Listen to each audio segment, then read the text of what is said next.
Touch. Touch is an important sense as it allows us to experience the world around us. This is done through a complex array of sensors on the skin. Now, our sense of touch is fundamental to everyday processes. It is arguably one of the most social senses. Unlike other senses, which can generally be used alone, touching typically implies an interaction with another person. It allows us to convey how we feel and to communicate with others. Through touch, we were able to bond, to build a sense of trust, and develop cohesion to those around us. This may be expressed through a hug, a handshake, or a pat on the back. But as a sense, touch goes further than that. Not only is touch a form of behavioural expression, but is also a way to communicate emotion. You see, there's two proposed roles for touch in the communication of emotion. The first is that touch is thought to communicate the hedonic tone of an emotion.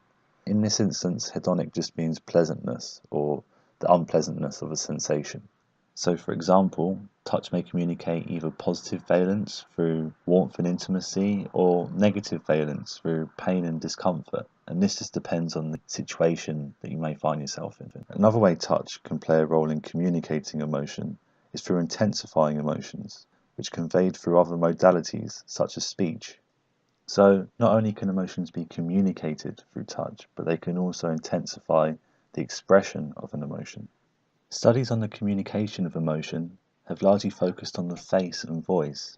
However, Hertenstein and colleagues intended to explore whether touch could also act in a similar way. In doing so, they wanted to see whether distinct emotions could be communicated through tactile stimulation. Not only that, but they wanted to take this one step further by seeing whether others could decode these gestures by observing social interactions. They found that a number of emotions could be conveyed.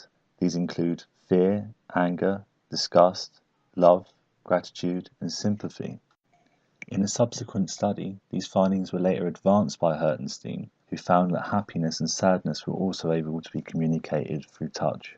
Several studies have also documented the positive physiological and biochemical effects of touching a significant other. Decreases in blood pressure, heart rate, and cortisol levels have all been noted, all of which have been implicated in the response to stress. One such study found that women who experienced a neck and shoulder massage from their partner showed significantly lower heart rate and cortisol levels when exposed to a stressful situation.